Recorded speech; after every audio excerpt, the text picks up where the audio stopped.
Deus. Meus irmãos, a paz do Senhor. Eu sei que Deus já foi louvado e adorado aqui nessa noite. Você já foi tocado pelo Espírito Santo aqui neste lugar? Glórias a Deus. Estou muito feliz de estar aqui hoje com os irmãos, conhecendo essa igreja. Feliz de conhecer esse povo que vai morar no céu. Amém? Glórias a Deus. Eu quero te convidar a abrir a sua Bíblia no último livro do Antigo Testamento, né? Livro do profeta Malaquias. Capítulo de número 4, verso de número 2. Graças a Deus. Olha só, mas para vocês que temem o meu nome, o sol da justiça se levantará, trazendo cura nas suas asas, e vocês sairão e saltarão como bezerros bem alimentados. Isso aqui está parecendo a King James, a NVI, olha aí, a NVI. Em outras traduções vai dizer, né, como bezerros na estrebaria, ou da estrebaria. Irmão Rubens, Deus abençoe.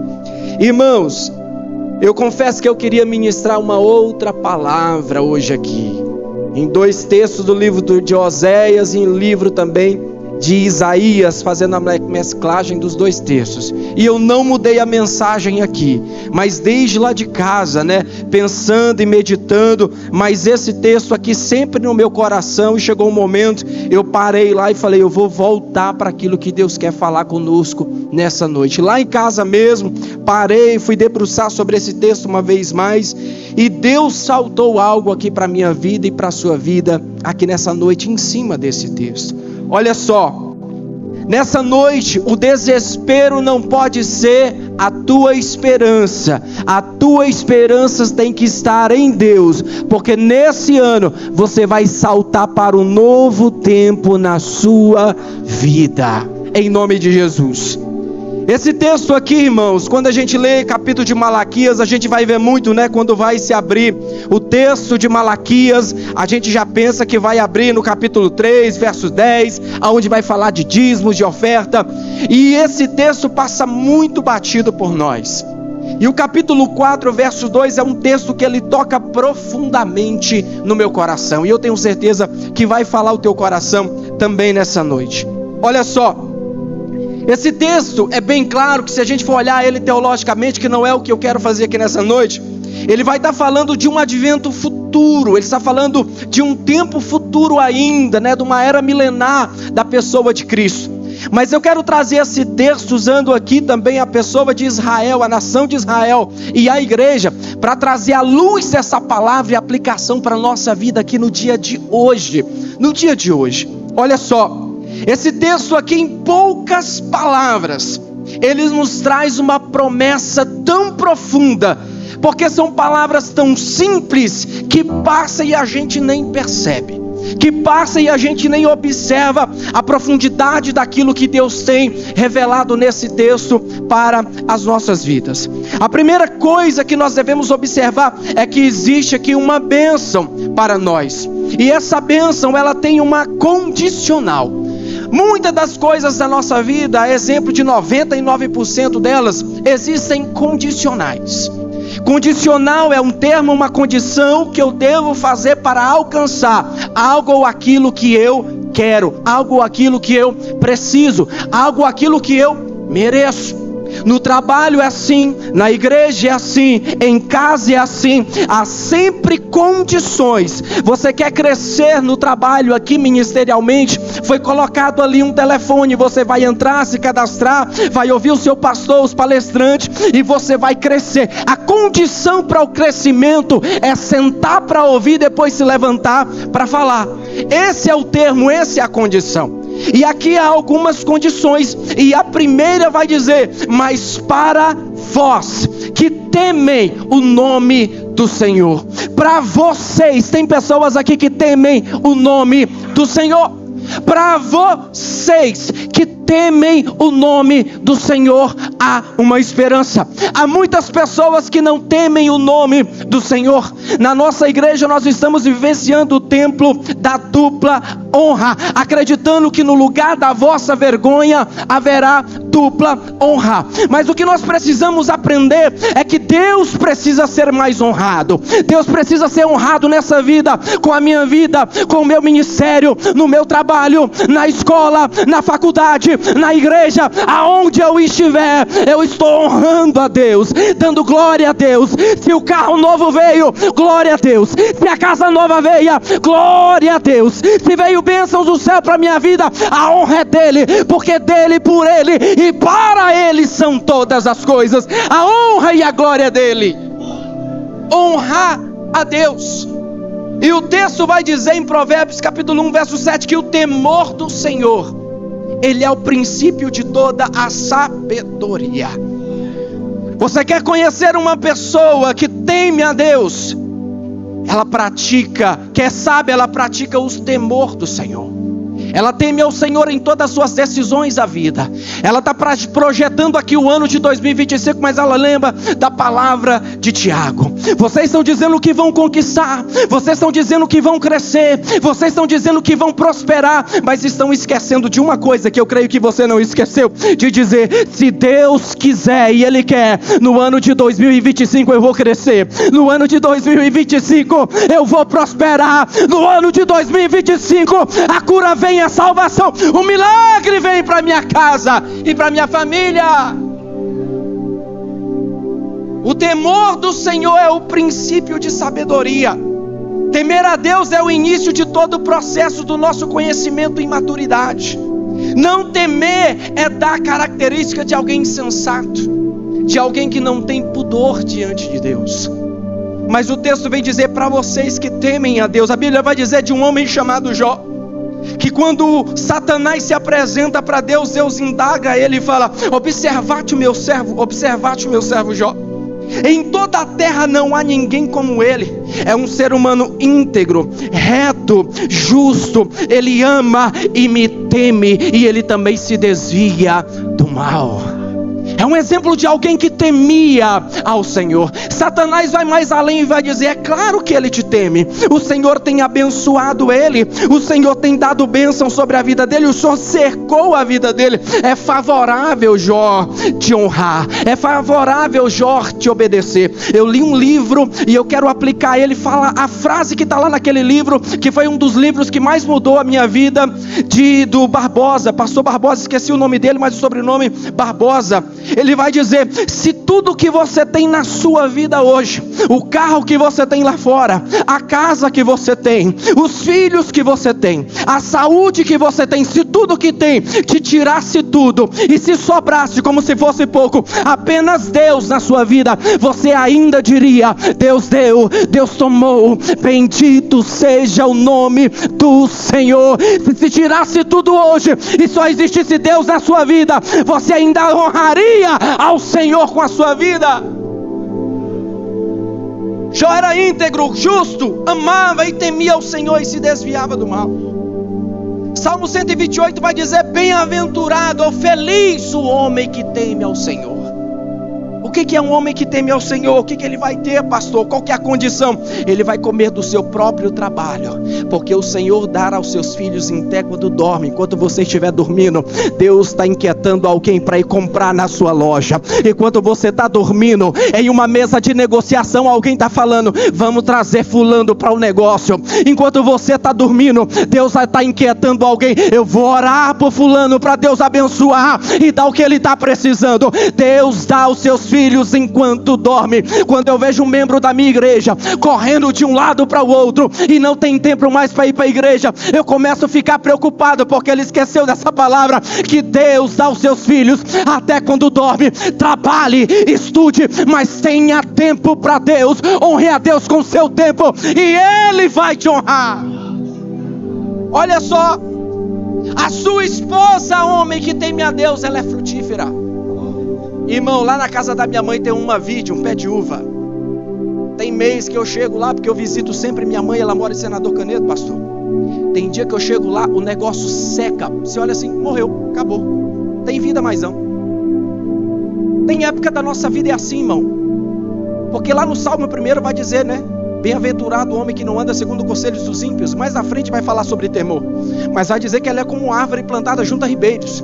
As folhas dele não murcham, está sempre verdinha, mas o fruto é de tempo em tempo, na estação certa. E a videzinha lá, ela seca, irmão, ela fica sequinha, não tem uma folha. Mas tem época que a gente chega lá, as flores são abertas. Elas são viradas para cima, fecha tanto que quando chove, a gente fica embaixo, não cai uma gota lá. É por isso que a Bíblia está dizendo, este homem que teme a Deus, a sua esposa vai ser frutífera, e vai fazer a comparação, como em volta da sua casa. Esse é o homem que teme a Deus, e vai dizer que os seus filhos são a alegria da sua casa. Ei, meu irmão, teu filho não vai desviar.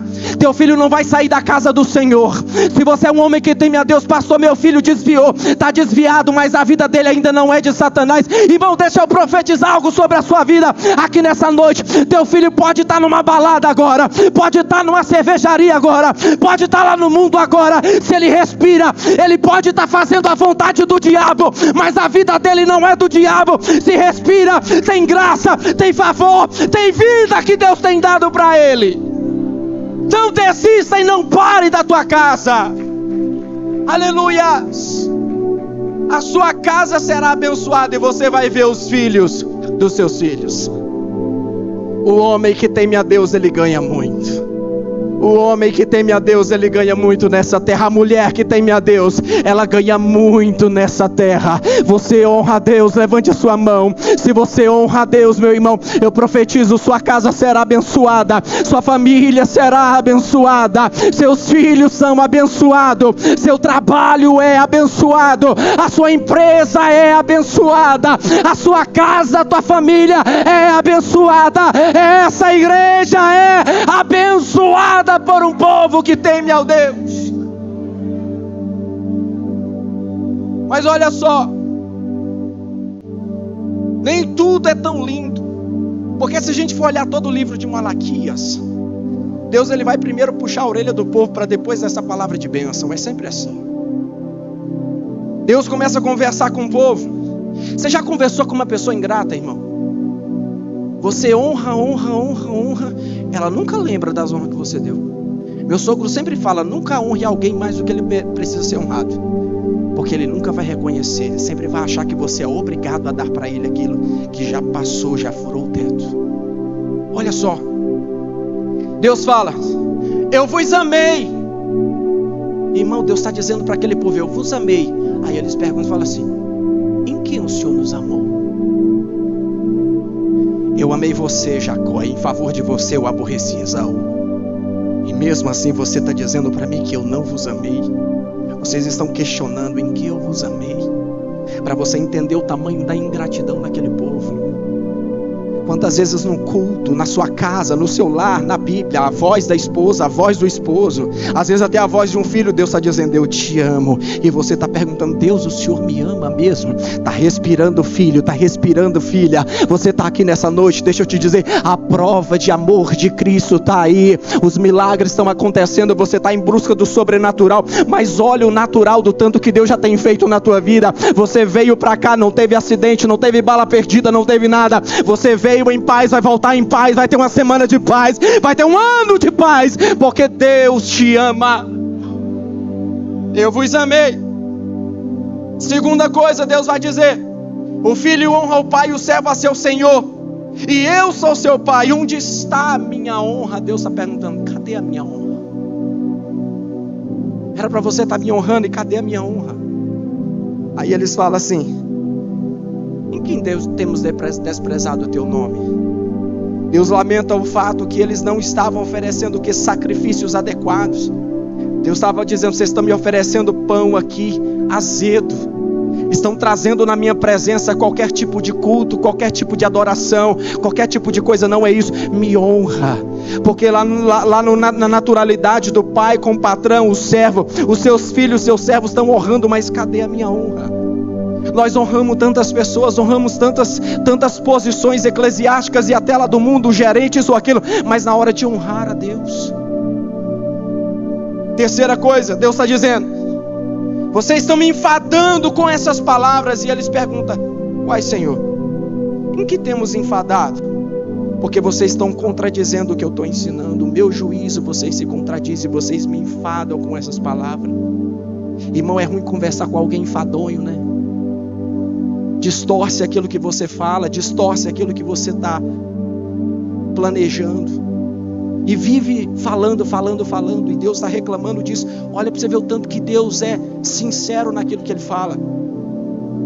E aí na quarta coisa Deus fala assim: tornem para mim, e eu me tornarei para vós, diz o Senhor. E eles falam: em que havemos de tornar? Deus os convida a voltarem-se, porque eles estavam roubando de Deus.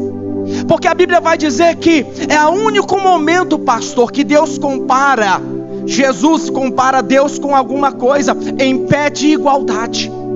Porque é a única coisa que consegue tirar Deus do nosso coração, mamon. E eles perguntam: mas em quem temos te roubado? Nos dízimos, nas ofertas.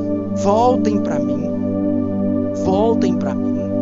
vem para perto de mim. Jesus fala, né? Vocês não podem adorar a dois senhores, ou é o Senhor ou a mamon, letra maiúscula, em pé de igualdade. Ele chama mamon de Senhor. O que rege a tua vida, o que rege a tua casa. Tem gente que fala: não, eu vou fazer quando eu tiver. Não, irmão, faça nas suas condições. Ajude alguém, colabore, faça a obra, mas ajude quanto tem. Porque na parábola dos talentos, Jesus fala que aquele que tinha enterrou, Ele vai dizer: tira dele e dá para o que tem mais. Porque aquele que não tem, até o que tem vai ser tirado. Um dia tinha uma pessoa lá na minha igreja, irmão, dependendo de cesta básica. E eu não sou do tipo que mantém a pessoa há muito tempo. Eu vou alavancando ela. Vamos lá, levanta a cabeça, vamos para cima, Deus vai te abençoar. E um dia, irmão, eu falei isso sem ver. Quando eu vi, eu já falei. Eu falei: irmão, até a cesta básica que você ganha, você pode tirar aí o cuscuz, a farinha, um arroz, um pouquinho, e dá para aquele também que está necessitado. Ele fez isso, Deus abençoou. Hoje é um homem de Deus, fiel, dizimista e ofertante na igreja, para a glória do Senhor. Honrar a Deus. Quinto lugar, para a gente voltar para o texto: as suas palavras têm sido duras contra mim, diz o Senhor. Deus está falando que a palavra deles são duras. E eles falam: o que temos falado contra ti, Senhor? Aí Deus acusa eles de falar palavras duras, afirmando que é inútil servir ao Senhor, e questiona a justiça de Deus. Ô Neemias, você que está focado no seu projetando, você que está focado no seu casamento esse ano, na sua casa e na sua família, sempre vai vir alguém querer te desfocar, tirar para outras coisas. Não, eu estou focado na minha igreja, estou focado na minha casa, estou focado no meu casamento. Esse ano é ano de sobrenatural de Deus na minha vida. Eu quero viver o novo de Deus. Não se desfoque daquilo que Deus tem para a sua vida. Mas vamos voltar para o texto. O sol nascerá para vocês que temem o meu nome. E não é qualquer sol, é o sol da justiça. Se está falando que o sol vai nascer, é porque está de noite. E eu não sei porquê, irmãos. A gente tem medo do escuro, a gente tem medo da noite. Esses dias lá na igreja, o meu guitarrista, a gente conversando, brincando, e ele falando casos de situações. Eu passei muitas situações da minha juventude e infância. Eu não vou contar aqui, mas talvez em outro momento. Experiências espirituais que nós passamos na minha casa. E graças a Deus tinha minha mãe, guerreira, valente de oração, para nos ajudar enquanto ainda éramos criança, das garras de Satanás. Mas ele falando que de noite, pastor, estava lá dentro do quarto, ele e a esposa, e a porta aberta, porque criança, eu também durmo com a porta aberta. Ligo ar, mas a gente gosta pelo menos um pouquinho, para eles acordar, abrir a porta, normal. Quem tem criança aqui em casa sabe disso. Ele já vem e empurra a porta. Aí ele disse que a menininha dele acordou, empurrou a porta, mas olhou para o sofá e falou assim: ô homem, o que você está fazendo aqui? Irmão do céu. Aí eu achei que ele ia me dizer assim, que ele ia levantou, repreender, falou assim: vem minha filha, corre minha filha, vem pra cá. Eu falei: meu Deus do céu. A gente tem medo do escuro, a gente tem medo da noite, a gente tem medo da morte. E talvez a morte tenha batido na porta da sua casa, o desespero, o pavor, a depressão, a angústia. Mas eu profetizo: o sol da justiça vai brilhar e você não vai temer. 10.000 cairão ao teu lado, 1.000 à tua direita, mas você não vai ser atingido. O Salmo 91 só tem validade na minha vida se o verso 1 tiver alguma eficácia, irmão Rubens. Aquele que habita no esconderijo do Altíssimo, à sombra do Onipotente, descansará. Direi do Senhor: Ele é o meu Deus, Ele é o meu refúgio. Aí vem praga de dia, praga de noite, vem mortandade, vem 10.000 do lado, 1.000 do outro, não tem problema. Eu estou debaixo da sombra do Onipotente e Ele me guarda. Ele me guarda. A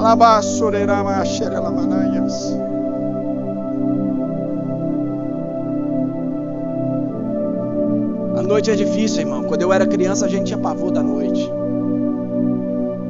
No fundo da nossa casa tinha um terreiro de macumba. Você quase nem ouve isso, né? Poucas vezes. Não estou falando que não é pregado, viu, pastor? Mas foi tenso, irmão. Quando chegava de noite, a gente começou a fazer a campanha com a irmã Sebastiana. A irmã Sebastiana, ela tinha pouquinho os dentes na boca, mas pensa numa mulher que tinha unção de Deus na vida. Se não fosse aquela mulher na nossa vida, irmão, para ajudar minha mãe nova convertida, a gente teria sucumbido. Meu pai dando legalidade, a família toda desestruturada. Mas aí Deus foi levantando, me fez pastor, fez o meu irmão evangelista. A minha irmã ainda está no muro da decisão, mas eu estou sentindo que Deus já está trazendo ela para cá. Por quê? Porque Deus tem promessa na nossa vida. A noite é difícil, a noite é complicada, e talvez você já começou esse ano e ainda não nasceu sobre a sua vida. Está de noite, está escuro, você não vê saída, não vê solução. Ontem eu estava vindo da chácara do meu sogro de Bela Vista, estava ali na Marginal. Quando eu penso que não passa um Renault por mim, eu espero que não seja o carro de nenhum irmão por aqui. Irmão, estava apagado as 2 lanternas traseiras. Aí eu fiquei com medo, falei: como que a pessoa anda com as 2 lanternas, todas as lâmpadas apagadas de noite? Eu passei na frente dele, só tinha um farol do lado direito aceso. Como que consegue andar de noite assim? Sendo que a palavra vai dizer: lâmpada para os meus pés, luz para o meu caminho, é a tua palavra, Senhor. É de noite que a palavra te alcança, é de noite que a palavra te socorre, é de noite que a palavra vai trazer luz para o teu caminho. É de noite. Eu passei uma noite escura esse ano de 2024 na minha vida, irmão. Deixa eu testemunhar isso aqui para você. Eu fui fazer um trabalho em Vanderlândia, no Tocantins, subia para o Maranhão, quase beirei o Pará. E a pessoa que saiu daqui comigo para me auxiliar, ele era um ex-detento, foi preso, mexeu com muitas coisas. Depois eu fui descobrir, tanto ele quanto o irmão dele já apareceram até na Forbes, mas com casos gravíssimos de estelionato. Uma das maiores empresas que cresceu em Brasília. Pronto, falo só até aqui, acabou, senão vocês vão descobrir. Irmão, eu sei que quando deu numa madrugada da quarta-feira, eu saí para fazer um outro serviço e falei para ele: fulano, vai ligando a churrasqueira, agora a gente volta, amanhã a gente vai subir para o Maranhão. A gente estava numa fazenda, só pegava a internet lá. E eu falei: liga a churrasqueira, quando a gente chegar, a gente come uma carninha, de madrugada a gente já sobe para o Maranhão. Ela estava de carro. Eu sei que pastor, quando eu cheguei, ele estava bebendo. Umas 9 horas da noite que eu consegui retornar, uma fazenda. Umas 9 horas da noite. E eles lá bebendo, eu só fui lá, peguei uns 2 pedacinhos de carne, estava cansado, queria falar com minha esposa, ver meus filhos. Eu peguei aquele pedacinho de carne, comi, não, beleza, vou ir, deitei. Quando deu 2:30 da manhã, eu ouvi uma palavra: ei, Moisés, hoje você não sai daqui. Quando eu estava adormecendo, pastor, sabe quando você demora a dormir? Você está tão cansado que demora a dormir. Aí eu me arrupiei todinho. 2:30 da manhã. Quando eu penso que não, aquele homem tomado por um espírito maligno pega uma faca e vai para a janela dizendo: hoje eu te rasgo, pego o seu coração e como naquela grelha. E começou a contar detalhes da minha vida, porque eu passava o dia inteiro evangelizando, falando de Jesus para um motorista e ele atrás ouvindo. Quando deu de madrugada, irmão, aquele homem começou, e eu coloquei a cama na porta e fiquei aqui. Se ele quebrar a janela, que era um vidro, que até hoje eu me pergunto, como que esse vidro não quebrou? E ele batendo no vidro e eu aqui. Se ele abrir, eu só puxo a porta, que tira a cama, e vou correr e vou me embora. Porque eu não senti permissão de Deus para ir lá repreender. Eu não tenho medo disso, eu não afronto, eu não desdenho. A gente não pode fazer isso de espírito maligno, mas você precisa ter autoridade de Deus, como já fiz várias vezes. Deus me deu graça para isso. Mas naquele dia Deus falou: clama o meu nome, porque hoje é tua noite escura. No dia da noite escura, irmão, você não tem o que fazer. Aí eu lembro-me de uma palavra muito antiga de um velho pastor que um dia me pastoreou, dizendo: quando as nossas esperanças se acabam, a glória de Deus se manifesta. É quando você achar que não tem jeito, a luz de Deus vai brilhar sobre a sua vida. É quando você achar que não tem solução, a luz de Deus vem, o milagre vem, a resposta vem. E quando vem, é num dia qualquer que você não espera, mas a resposta de Deus, ela vem para a nossa vida. E eu comecei a ligar de madrugada, ligo para um, ligo para outro, e tem um grande empresário lá que eu sou conhecido dele, inclusive está aqui, faleceu uma tia dele, ele está chegando em Goiânia, lá de Araguaína. E eu ligando para ele para ver se ele conseguia chamar alguma viatura e aquela coisa, e eu só clamando sangue, clamando sangue, clamando sangue, clamando sangue. Quando deu 3h30, 3h40, que eu consegui sair daquele lugar. Fui, passei mais uns 4 dias no Maranhão fazendo o trabalho, mas quando eu estava retornando, eu vinha chorando dentro do ônibus e mandando mensagem para minha mãe, para minha esposa, e dizendo: eu estou me sentindo um covarde. Por que eu não fui lá? Por que eu não usei? Ele zombava de mim. Ela me lembrou do sonho do meu filho Miguel, de 6 anos, que ele teve um sonho de pessoas nos afrontando, tanto eu e a minha esposa, e a única coisa que a gente fazia era clamar o sangue de Jesus. Na mesma hora minha esposa disse assim: lembra-te, Elias, ele se acovardou, era de noite, mas ele estava lá guardado dentro de uma caverna. Meu irmão, você pode estar dentro da caverna, o pão vem, a comida vem, a água vem, mas chega uma hora que Deus fala: levanta a cabeça, porque a trajetória ainda é grande. Só estamos no dia 26 de janeiro. Levanta a tua cabeça. Passou a noite, está escura. Hoje o sol na justiça vai nascer. Hoje o milagre vem. A resposta de Deus, ela vem para a sua vida, em nome de Jesus. Assim como Paulo foi tirado daquela circunstância de perigo, irmão, eu me senti como Paulo sendo tirado dentro de um cesto para sair com vida. Mas Deus me tirou e me trouxe, e aquilo foi uma grande prova para uma bênção que Deus tinha para a minha vida aqui. No outro dia eu conto sobre a vitória. Mas olha só, o sol vai nascer, o sol da justiça ele vem. O versículo aqui, Salmos 30 verso 5 vai dizer: o pranto, o choro, a angústia pode durar uma noite inteira, mas pela manhã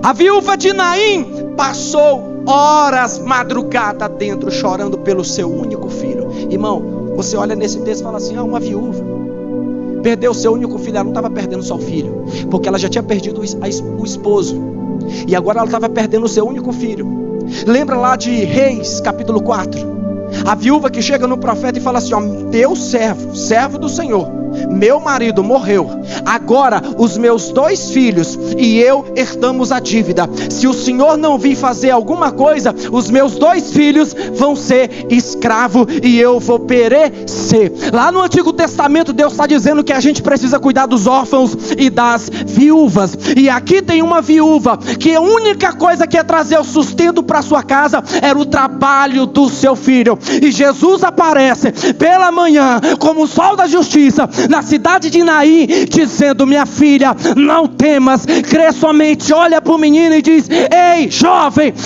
levanta-te daqui. E o menino se levanta, e Deus faz um milagre na vida daquela mulher. Você pode estar hoje de noite chorando aos prantos, sem esperança, mas Jesus aparece como vem nesse corredor e diz: ei, não chores mais, porque eu chego com a resposta para a sua vida. Para encerrar, irmãos, Quem já viajou aqui, pegou aquela estrada longa assim, ó, viajar de carro é bom demais, irmão. Eu gosto mais de viajar de carro do que de avião. Minha esposa fala, vamos pra praia. Eu falei, vamos de carro. Eu gosto demais. Uma das imagens mais bonitas para ilustrar isso aqui para você, para a gente encerrar, é quando eu estava indo para Itumbiara. Estava eu e meu sogro. Sabe quando tem aquelas nuvens? Hoje o céu fechou sobre nós aqui, né? Eu achei que ia chover, pastor. Eu estava pintando a garagem lá, correndo. Falei, eu tenho que pintar porque hoje o culto é mais cedo. E pintei a garagem lá todinha. Aí eu passei a primeira demão, olhei para o céu e falei, vai chover. Eu falei, Deus, sopra essas nuvens, manda para lá. E acabou que elas foi mesmo. E não choveu, né? Chuva é bênção, mas na hora do culto atrapalha a gente vir para a igreja, né? Mas chuva é bênção. E eu lembro que indo para Itumbiara, Jadson, aquelas nuvens zonas assim, ó, grande, o sol lá por cima, e lá a gente vê nitidamente aqueles raios cortando as nuvens assim, fica aquele negócio mais bonito. Aquilo ali é o que o texto está dizendo, eis que nascerá o sol da justiça, e ele vai trazer o que nas suas asas, nos seus raios? Cura e salvação. Ei, meu irmão, eu vim aqui profetizar isso sobre a sua vida. Vai nascer o sol da justiça, ele vai trazer cura, ele vai promover cura. O que os médicos falam quando a gente está assim com a anemia atacando, está assim com a nossa imunidade baixa? Meu filho, pega sol, vai pegar sol. Irmão, deixa eu te dizer, está com a anemia espiritual, está se sentindo fraco, está se sentindo derrotado, vai para debaixo do sol da justiça, vai para debaixo das asas do Todo-Poderoso, porque ele tem renovo para a sua vida. O que te falta não é profecia, o que te falta é as asas do Eterno sobre a sua vida. Aleluias. Só que tem mais. Quem tem fazenda aqui, irmão? Cadê os fazendeiros? Tem fazendeiro aqui não? Meu Deus do céu, eu já ia pedir para passar um final de semana nessa fazenda. Olha o que o texto vai dizer: para vós que temeis o meu nome, nascerá o sol da justiça, e salvação trará debaixo das suas asas. Em outras traduções vai dizer cura. Aí o texto vai dizer, e saireis, e crescereis como o bezerro do cevadouro. Em outros textos vai dizer, e saireis, e saltareis como bezerros da estrebaria. Irmão, o que eu quero que você entenda é o seguinte: imagine aquele dia chuvoso, nublado, quase escuro. É exatamente o dia que o bezerro escolheu nascer, pastor. O pasto está lá verdinho, mas ele não quer ir para a chuva. Não é o momento certo. Aí ele nasce. Quando o bezerro nasce, irmão, você já viu nascimento de animal? Entra lá no Story Channel lá e você vai ver nascimento de animais. Ele já nasce querendo ficar em pé, mas ele ainda não dá conta, mas ele já quer ficar em pé. É pouco prazo, o bichinho está galopando. O texto aqui está dizendo que quando esse sol nasce, nós vamos ser como bezerros que está na estrebaria. Você está vendo a pastagem só pela fresa aqui do curral. Talvez você está levando a sua vida no automático e está vendo pastagens, está vendo bênçãos, está vendo as pessoas prosperando, está vendo outros casando, está vendo outros crescendo, está vendo outros prosperando, mas você está vendo pela fresa do curral. E Jesus está dizendo para mim e para você nessa noite: está na hora de você sair, ir para as pastagens e saltar para a vida, saltar para o novo, saltar para a promessa, saltar para aquilo que Deus tem para a sua vida. Levante-se e vai saltar para as promessas que Deus tem na sua vida.